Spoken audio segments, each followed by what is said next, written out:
Welcome to Chapter 1 of our series, Invest Your First $1,000. In today's episode, titled, Why Invest? Inflation is a Silent Tax, we'll explore how inflation quietly chips away at your savings over time. By the end, you'll have a clearer understanding of why investing is crucial in protecting your hard-earned money. Let's dive in. Milton Friedman once called inflation taxation without legislation. You don't vote for it, you rarely see it happening, but it quietly takes a cut of your money every year. You check your bank balance, see the same dollars, and still end up able to buy less than before. So if inflation is this quiet drain on your money, where does investing actually come in? Think of your cash like ingredients sitting on a kitchen counter.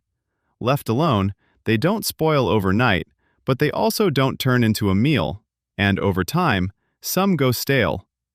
Investing is the process of putting those ingredients to work in a recipe that can feed you later. Owning tiny pieces of businesses through stock index funds, lending money to governments or companies through bonds, or owning a slice of real estate that can raise rents as prices rise. None of these paths are magic, and all involve trade-offs: risk, time, and patience. But historically, they've offered something cash rarely does: a chance to grow faster than prices climb, so your future self isn't stuck paying tomorrow's costs with yesterday's dollars. Here's the twist: doing nothing with your money is actually a decision, and often an expensive one. Keeping all your cash in a low-yield account can feel safe, but it's more like leaving groceries in a warm car. They look fine at first, but wait long enough and you've quietly lost value.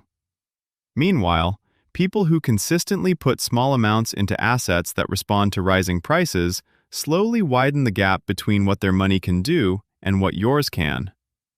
This series is about narrowing that gap, starting with something as small and concrete as what you choose to do with your next $1,000. Here's the uncomfortable part almost no one says out loud. If you're not planning for inflation, someone else is planning around you. Companies set prices with future costs in mind. Landlords write leases expecting rents to rise. Governments issue inflation-linked bonds so their own budgets don't get crushed by rising prices.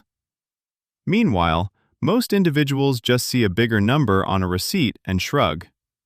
Your first $1,000 is where you stop shrugging. Instead of asking, "Is investing risky?" a sharper question is, which risk am I choosing? There's shrinkage risk. Your dollars quietly buy less each year. Volatility risk.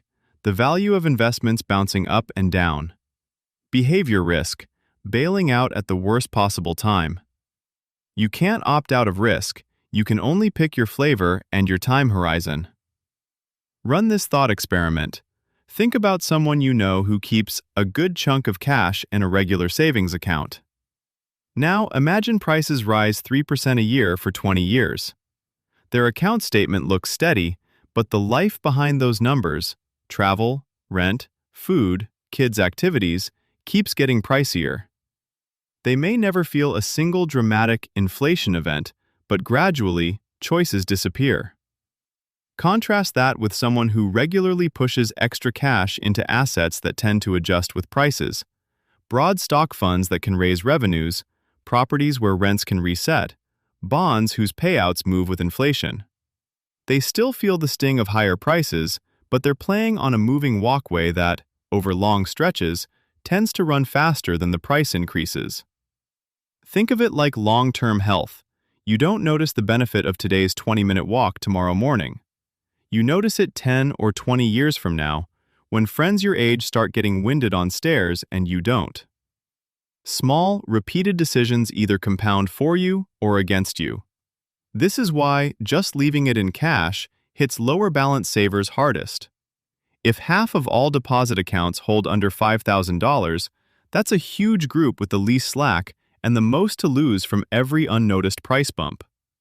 They're not doing anything wrong day to day. They're just playing a game whose rules they were never taught. The point of investing your first $1,000 isn't to get rich fast. It's to flip the script, from prices quietly dictating your future to you quietly preparing for theirs. Think of 3 different futures for the same $1,000. In the first, you tuck it in a drawer, literal cash. 20 years pass. Your statement never showed swings, no red days, no green days. But when a future bill arrives, rent, tuition, medical, you're forced to make trade-offs. The money feels safe right up until you need it most. In the second, you leave it in a basic account and tell yourself you'll start investing later. Life happens. A new phone, a weekend away, a small emergency. The balance dips, then never quite recovers. The $1,000 was never invited to grow. It just floated through your 20s and 30s, then quietly vanished into everyday spending. In the third, you move it into a diversified investment and then get bored. Years of headlines and market noise come and go, but you mostly ignore them. The balance doesn't rise in a straight line, and some years hurt. But a decade later, you notice a strange feeling. Instead of asking, "How will I afford this?" you start asking, "How early do I want options?" A quiet shift is coming. More employers auto-enroll workers into retirement plans, apps round up card purchases into portfolios, and even small brokerage accounts now offer fractional shares. That means your first $1,000 can be sliced across many markets instead of stuck in one place. The catch? Friction moves too. Fees, nudges to trade, flashy opportunities. Your real edge is boring. A simple plan you adjust slowly as your income, family, and goals change. So the next time you see a small price jump, coffee, rent, streaming, treat it like a weather report for your future, not just today's annoyance. You can't stop the storm, but you can choose your shelter, where each dollar sleeps, how long it stays, and what jobs you assign it. Your first $1,000 is less a finish line than your first forecast.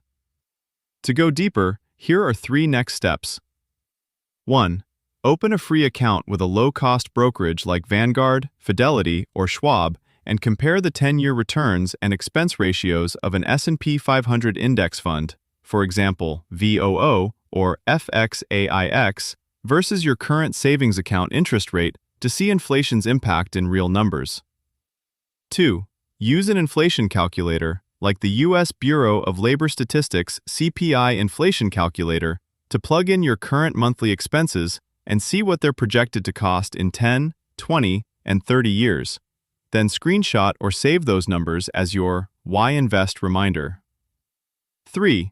Borrow or buy a beginner-friendly investing book such as The Simple Path to Wealth by J.L. Collins or A Random Walk Down Wall Street by Burton Malkiel, and commit to reading just the chapter on inflation and stock market returns tonight so you can immediately connect the episode's ideas to concrete strategies. This was Owl Up, your daily step forward. To keep learning with structured courses and more insights, go to owlup.co. Until tomorrow!